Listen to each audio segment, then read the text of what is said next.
Tonight on CBC Vancouver News. Paying tribute. We have to remember, we have to make a reflection of what means the war. It's my way of serving and saying thank you to the veterans who gave us freedoms that in many places don't exist. Remembrance Day ceremonies across BC honor Canada's veterans. Plus, remembering the forgotten war.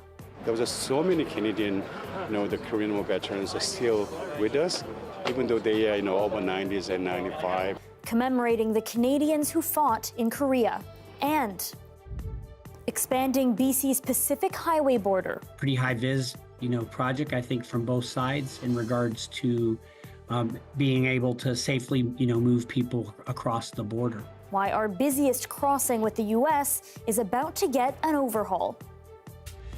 This is CBC Vancouver News.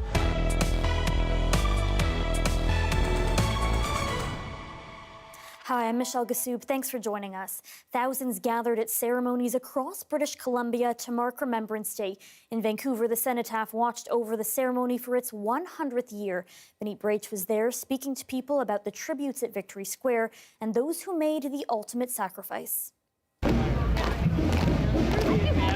Under the shadow of this cenotaph, a century of reflections. From marches, wreaths laid, to a moment of silence. As the stories of older veterans dwindle over time, thousands show to remember and honor them in Vancouver's Victory Square. Roy Hurdle has been coming to the cenotaph every year since 1958. He served in the British Columbia Regiment for about 20 years. Thinking about the people that served the country in both wars and lost their lives, we owe them. Under the monument, veterans remember sacrifices, some that have also taken too long to acknowledge. Ron LeBlanc is an Ojibwe veteran who served in Afghanistan. As a young kid, I served in cadets, and I got to see the old vets, and I had a real admiration for them. And he reflects on fallen friends and the contributions of his family, like his late uncle, Sergeant Tommy Prince. A decorated First Nations war hero from Winnipeg, he served during the Second World War and the Korean War. They didn't get treated so well, but that's changed now for the better, and I'm proud of his service. Generations of British Columbians have paid tribute at Victory Square since 1924. Renzo Kalizaya reflects on those who paid the ultimate sacrifice and how younger generations are carrying their legacy. The family immigrated from Peru 2 years ago, and his 2 children joined cadets. All the people, all the young generation has to know the history. In the crowds, bright red poppies pinned over hearts.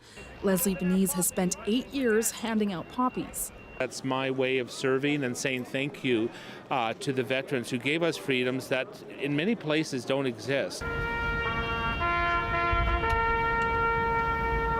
It's been 100 years of changing faces by this pillar, reflections of pain, grit, and gratitude for veterans past and those serving in the decades ahead. Benit Brach, CBC News, Vancouver. Today also commemorates the sacrifice of those who fought in Korea. Sometimes called the Forgotten War, Canada's role in that conflict is often overlooked, despite the fact that hundreds of Canadians were killed in the 3-year war. 23,000 Canadian soldiers participated in the Korean War, and the 514 was paid the ultimate price. 71 years after the end of the Korean War, surviving veterans say they are proud of the role Canadians played in securing the peace. 90-year-old Ron Foyle was just 17 when he served. The recognition that we get as veterans is really quite incredible, and it's a really heartfelt. It's really nice and very much appreciated. At least 4 Korean War commemorations took place in Vancouver, where Canadian veterans were joined by veterans from South Korea. And in Ottawa, Prime Minister Justin Trudeau and Governor General Mary Simon attended a Remembrance Day ceremony at the National War Memorial. They were joined by this year's Silver Cross mother, Maureen Anderson of New Brunswick. Both of her sons served in Afghanistan. Olivia Stefanovic has more on that ceremony.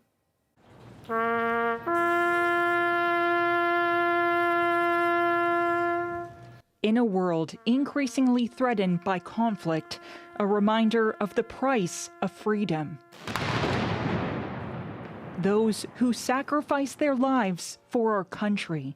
This is a legacy that should continue, because if we don't and we forget, we'll be overtaken. At the very back of the Veterans Parade, applause erupted for 90-year-old Korean War veteran Bill Black, who says he was reminded of the cheers his father received when he returned from the Second World War. I was thinking about that and thinking about how years ago we didn't have these crowds out, and now Canada seems to be paying more attention than ever to the veterans, and that's very much appreciated. This year's Remembrance Day marks 80 years since D-Day, the beginning of the end of the Second World War. John Priest was one of the only World War II veterans present, signaling the changing face of the national ceremony.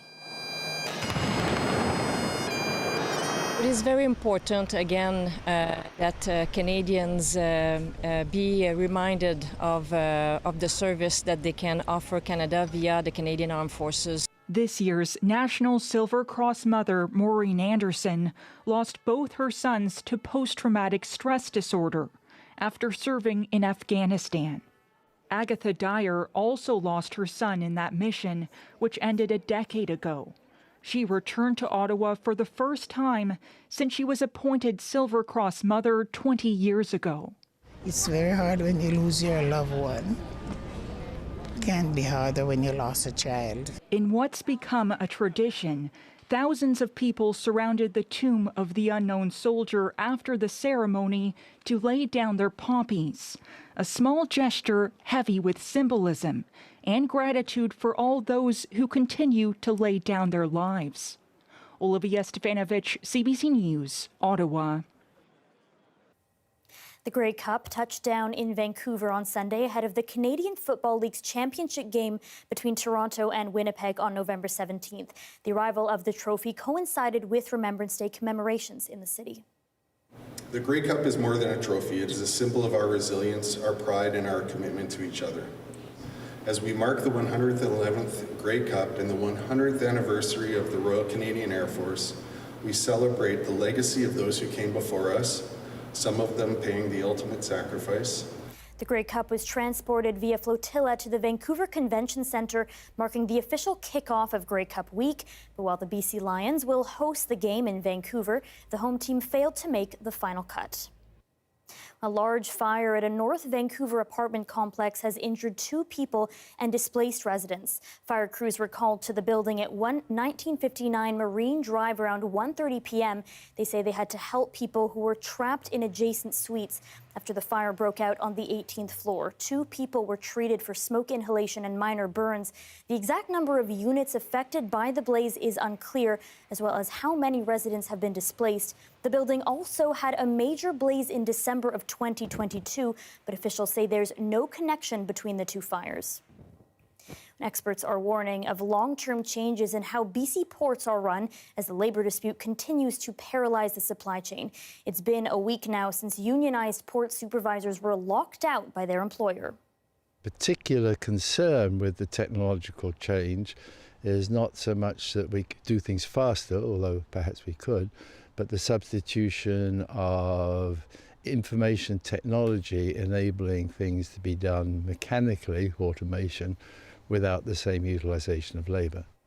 No further negotiations are scheduled between the union and the BC Maritime Employers Association at this time.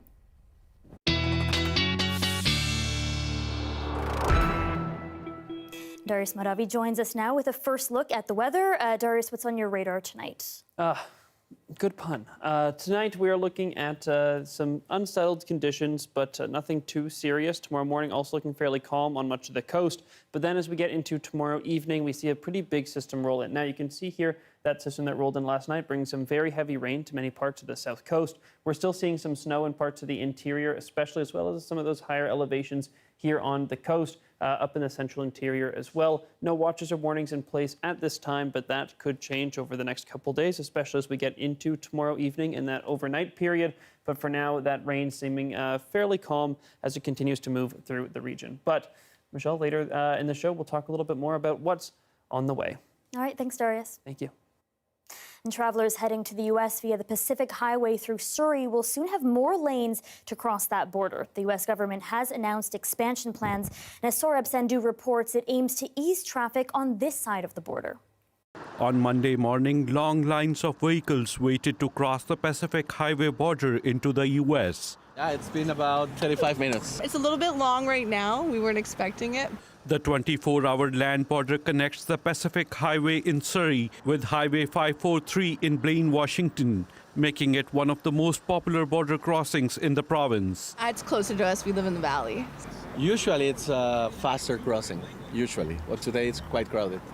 Last month, the U.S. government awarded a $33 million project to two Indigenous-owned small businesses for the expansion of the port. It's, a major crossing point there from the Canadian border to the U.S. border. And so pretty high vis, project, I think, from both sides in regards to being able to safely, move people across the border. The expansion is set to double the entry point's capacity, increasing regular entry lanes from 6 to 10. It also includes 6 enlarged bays for vehicle inspection. We'll be, utilizing clean construction, materials, so low embodied carbon, content materials to reduce greenhouse, gas emissions. Last year, an estimated 2.9 million vehicles crossed into the U.S. through two Blaine borders, the Pacific Highway border and the Peace Arch border.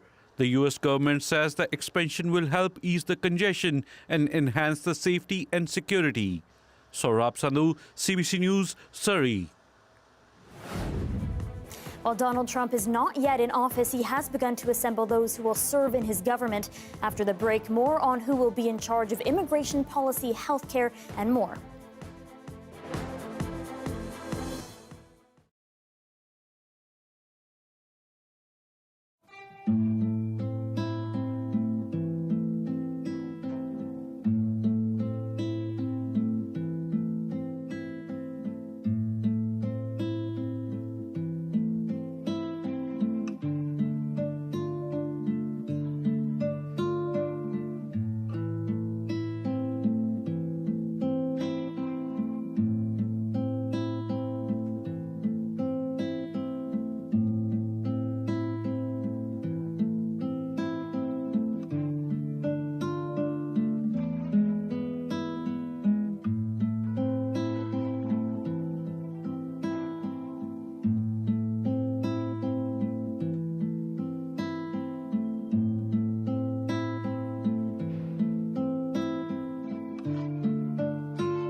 U.S. President-elect Donald Trump has begun appointing top-level staff ahead of taking office in January. That includes the person who will be responsible for his promised mass deportations. Richard Madden has more from Washington. Well, former and future President Donald Trump is moving quickly to fill his inner circle, including some familiar names to enact his hardline immigration policies. Tom Homan, the former head of ICE under Trump 1.0, will return for the Trump sequel as his border czar, tasked with carrying out those mass deportations Trump promised during the campaign. Now he'll be in charge of securing the southern and northern border. Homan is a big backer of Trump's so-called zero-tolerance policy, which led to thousands of families being separated at the southern border during the first Trump presidency, and he's vowed to, quote, run the biggest deportation force this country has ever seen. He shared his priorities in a recent interview on 60 Minutes. Take a listen. Why should a child who is an American citizen have to pack up and move to a country that they don't know? Because their parent obviously entered the country illegally, had a child knowing he was in the country illegally, so he created that crisis. And joining Homan is Stephen Miller, the architect of Trump's policy during the last administration, who's returning to the White House as a lead policy advisor. On the national security front, Trump has reportedly offered New York Congresswoman Elise Stefanik the role of UN ambassador. Now, Stefanik has a history of attacking the UN. She's a staunch supporter of Israel and has accused the world body of anti-Semitism for criticizing Israel's bombardment of the Gaza Strip. Now, she'll be tasked with carrying out Trump's pro-Israel agenda. No question, this is a major elevation for Stefanik, the once vocal Trump critic who's quickly become one of his fiercest, most partisan loyalists, defending him during his first impeachment and refusing to certify the 2020 election results when Trump lost. She was even on the short list to be Trump's running mate this election. Now, Republicans say Stefanik is one of their best and most aggressive communicators. Other names being floated to be in Trump's cabinet: North Dakota Governor Doug Burgum to energy, Republican Senator Marco Rubio to Secretary of State, tech mogul Elon Musk to oversee government spending cuts, and of course, vaccine skeptic Robert F. Kennedy Jr. in a health portfolio. Richard Madden, CBC News, Washington.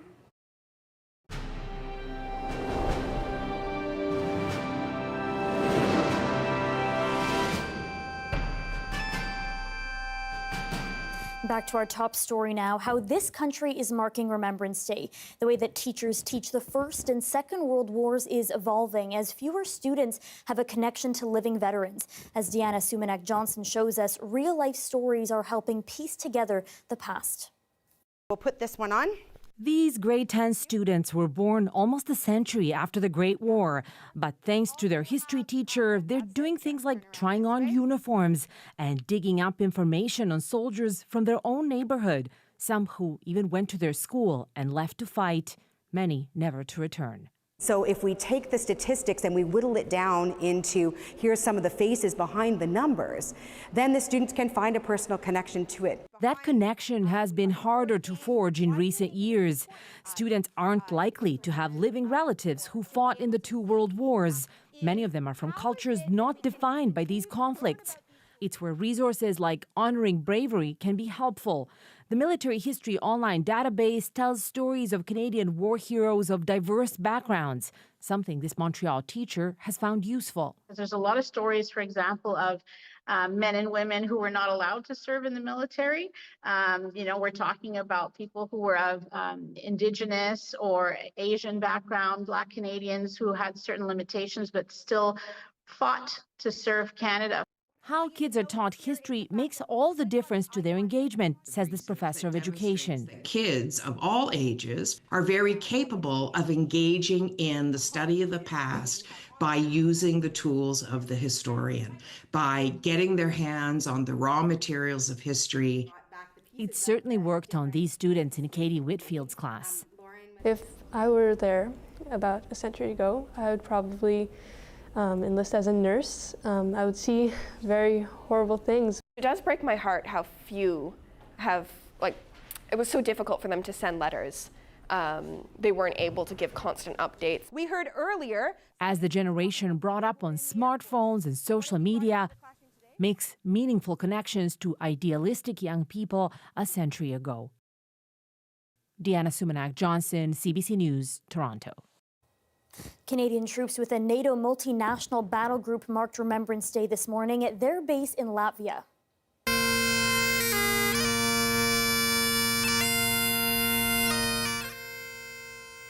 Nearly 2,000 soldiers are deployed there as part of Operation Reassurance. It's the armed forces' largest current international military operation.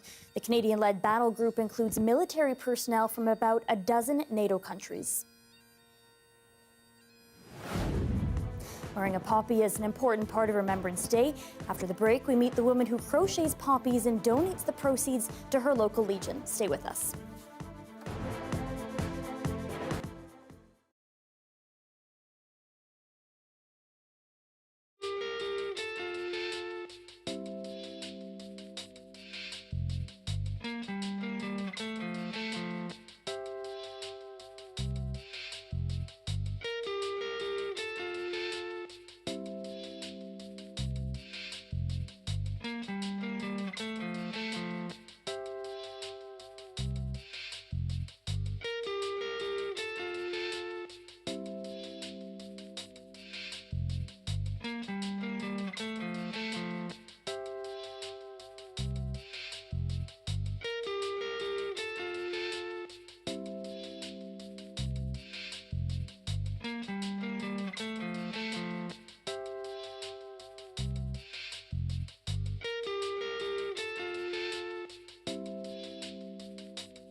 Hi, I'm Amy Bell, and this is your CBC Inbox.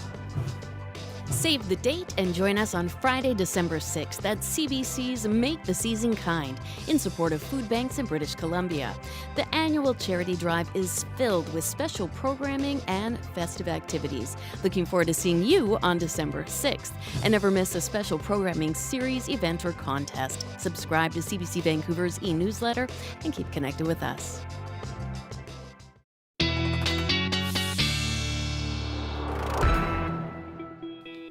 Darius Madavi joins us again with another look at the weather. Darius, I understand you're on storm tracking duties tonight. That is right, Michelle. And the map is not working, but there is a storm coming on the way. I'm going to describe it to you, I guess. What's happening is we've got another system coming in Tuesday night into Wednesday. Expect to see some fairly high rainfall totals in some places, especially the west coast of Vancouver Island and further inland, as well as on parts of the north shore of Vancouver, where rainfall totals could get up to maybe 70 or 80 millimeters over the next 48 hours or so. Beyond that, we're looking at some very high winds as well, again, mostly confined to the south coast, especially the west coast of the island. Parts of the interior will also see some snowfall. Freezing levels are going to be sticking pretty similar to where they are now, 1,200 to 1,500 meters. So snow on top of the ridges and on top of the mountains. A pretty good dump of snow, actually, for a lot of the ski resorts. So I'm sure they're glad to hear it. Some calmer conditions, though, in other parts of the interior, especially up further north. Maybe the odd snowfall coming to places up in the northeast, but for the most part, some sunshine. Very similar in the central interior as well. That's what we're looking at. The north and central coast don't look like they're going to be hit too hard by this system rolling in, but then another one that comes in on Friday, maybe a little bit heavier. And we're working now. Isn't that great news? You can see those conditions across the province here. And in terms of a 5-day forecast, what we're looking at, as you can see here, is a little bit of, well, more than a little bit of rain on the way, especially, again, tomorrow evening into Wednesday morning. Right, who needs graphics when it's all in your brain? Thank God. Thank you.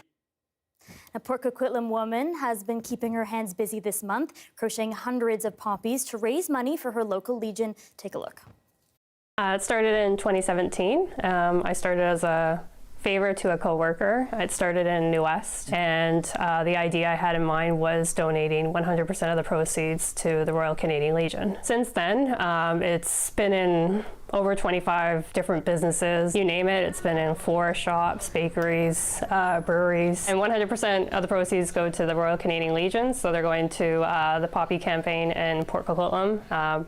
Branch 133. My great-grandfather, he served in the World War II. And then my great-grandfather, he served in the Queen's Own Rifles. And this is my uncle here, the baby. And he served with the artillery in New Brunswick. You have to kind of have a certain tightness to it as well. And then in the very end, this part that looks loose will tighten at the end.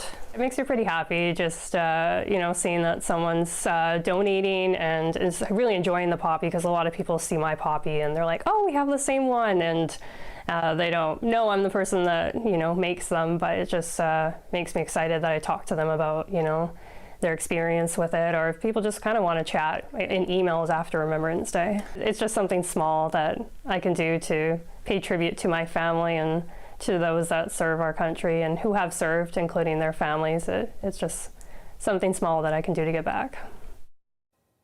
Thanks for being with us tonight on CBC Vancouver News at 6. You can watch this newscast on CBC Gem, our free app, as well as on YouTube and our website, cbc.ca/BC.